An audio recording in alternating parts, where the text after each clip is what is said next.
Hi, I'm Brett Swarts, founder of Capital Gains Tax Solutions. We're in a Deferred Sales Trust Made Simple series.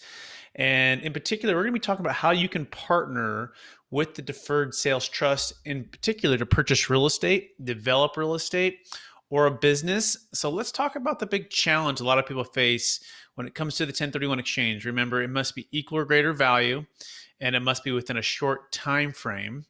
Okay. And when that happens, decisions can be challenging, meaning you can overpay for a property. You might want to diversify. You might want to buy a smaller deal. There's a number of reasons why you wouldn't want to 1031 exchange, especially in today's market with values being so high and inventory so low, prices are being pushed through the roof. But for our deferred sales trust clients, they want the option to actually buy real estate when it makes sense. So I'm going to tell a couple actual deal stories. And then after this, I'm going to create a separate video, which is going to kind of map this whole structure out. But let's start with the deal story. So a recent deal story I just closed, this was for a gentleman, a client of mine in Alabama, and he actually sold his business for about $2.5 million or so. And he wanted to defer tax. He had a big liability, and the liability was approximately $600,000. And so instead of taking all of the $2.5 million or so and then paying that 2.6, he was able to roll that all into the deferred sales trust, is a good way to put it. Carry back paper, right? He became the lender, and there's a set promissory note set to pay him back, something around 8% compounding over a 10-year period of time. In the meantime, his next thing he wanted to do was he wanted to go start his next chapter of his career, and he wanted to start developing real estate. And guess what he used? He used the Deferred Sales Trust in partnership with the trust to go ahead and purchase some land and build. He's building about 72 units in Tennessee. And so he used the pre-tax dollars, all tax deferred, put into an LLC and purchased this property. So the outcome was great for him. It's also great for the IRS, by the way. The IRS wants the opportunity not only to get the tax revenue, but they also want to be able to diversify their ability to collect as well. So instead of just 1031ing and perhaps putting all your eggs in one basket and or not investing in anything, that actually kind of stifles tax revenue. That's part of why we're hoping the 1031 exchange does stay around, because we do think it's good for real estate investors. So all that being said, how does that all work, right? Let's break that down right now. So the first thing to understand is that the trust owns part of an LLC interest, okay?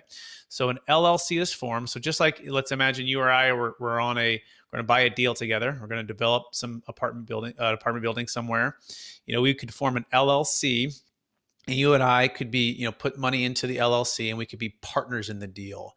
Okay. So someone might put more money in the deal. Someone might put less, depending on the roles, depending on the expertise. Someone might be doing the managing the building and the construction, lining up the lender. These are all things that are active participants in a potential partner. Another partner can just be a silent partner who just puts up the capital. So this is very, very similar to the way we structure our trust, the trust owning part of an LLC interest. Simply form a brand new LLC. And the trust typically, on a lot of times, will put up 100% of the down payment, okay, or whatever is needed to move the deal forward, or to build the property, or purchase the business, okay. And then you, as the other partner, also owns the interest. Generally speaking, we structure around 80-20, meaning 80% to you and 20% to the trust. Okay, it's important to understand that. Although the trust may put up all of the down payment. Okay, so it's a two-member LLC, two members in a new LLC. Also, the trust has to be what's called a preferred member. Okay, and they must have a preferred member interest. So they are putting up the funds, but they're looking for a preferred return. We typically structure it around 8%. We actually mirror the promissory note, which is kind of another video we can watch and understand that. But generally, our promissory notes are structured, depending on the risk tolerance, around 8% net of recurring fees over any 10-year period of time.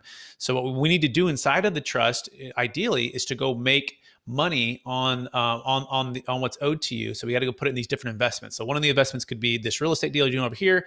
So we're gonna typically mirror that interest of 8% preferred to pay the trust back to pay you. Okay, and again, I'm going to put this in a video.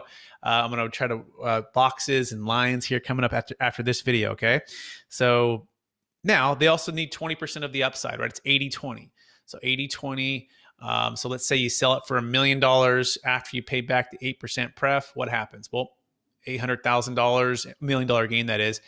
80% of that would be $800,000 to you, and then $200,000 back to the trust, of which it's got to pay you back as well. Okay. So now, is there an option to purchase and get more upside? There is. You can actually purchase an option up front, and that option can be a 10-year term or a 5-year term.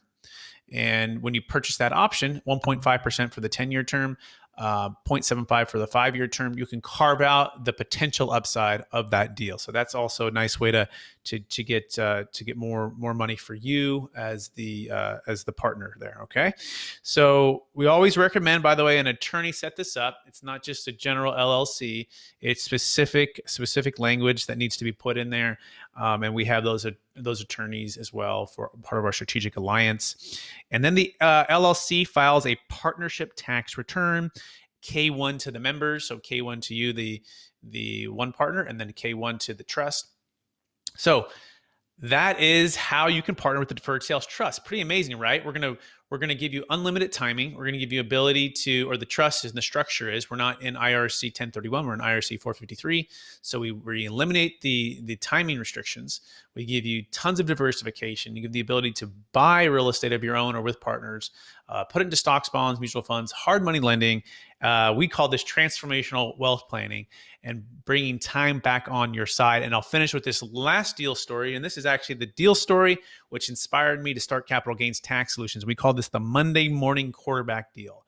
And if you remember watching a football game on the weekend and you're like, oh, if the quarterback would have just seen that one play there, he could have won the game. Well, in 2006, we feel like this particular Deferred Sales Trust client, he used the Monday morning quarterback strategy, in that he dropped back and he played it perfect. He sold at the peak. He parked the funds in the Deferred Sales Trust, and he's looking around for a deal before he parked it, actually. And he's going, I can't make sense of this marketplace. I think something's going to happen. I think the market's going to change. And so he goes, I'll use the Deferred Sales Trust for the first time. So he deferred all of his tax. He sold a very large property in Minnesota, sat on the sidelines, and he sat there and he waited and he waited and he waited. In fact, he waited 5 years with those funds. And by on the sidelines, I mean, he was in conservative investment grade securities, and he was just patient with his funds. He had paid off all of his debt on that property, and he was just waiting on the sidelines. Well, 5 years later, that property that he had sold, the buyer who bought it, he was foreclosed on by the bank. And so the bank calls back the original seller, the DST client, and said, hey, would you like to buy the property back? And he said, well, maybe. What's the price? And he said, well, 60 cents on the dollar. So he goes, wait, so you'll sell me back my old property at 40% less? And they said, yeah, if you'd like to buy it back. He said, okay, sure. So he did this DST partnership where he put the funds into the trust, and then from there he bought the property back, all tax deferred. Okay, not using a 1031 exchange. And that is the power of the Deferred Sales Trust, the ability to do just that: sell high and buy low when it makes sense for you on your terms, versus potentially overpaying via the 1031 exchange. So I hope you enjoyed this video. I hope this made sense to you. You can go to capitalgainstaxsolutions.com, and then look, we're also going to create another video, okay? So it's going to be the second part of this series where I'm literally going to walk through the boxes. It's just going to be the tactical boxes of what I just talked about. But you can go to capitalgainstaxsolutions.com to learn more about the Deferred Sales Trust. And if your deal is at least $1 million or greater net value and at least $1 million of gain or greater, then the Deferred Sales Trust could be a great fit for you. Remember, it also works for cryptocurrency, works for primary home sales. It works for business sales. It works for, of course, commercial real estate sales. It works for just about any highly appreciated asset of all kinds, stock, including public and private. The Deferred Sales Trust is a great way to defer tax and create and preserve more wealth. So I'm Brett Swarts. I appreciate you watching this video. Please rate, review, subscribe, share this with somebody who needs some help today, perhaps when they're selling something that's highly appreciated. I appreciate so much you watching this video. Thanks so much. Bye.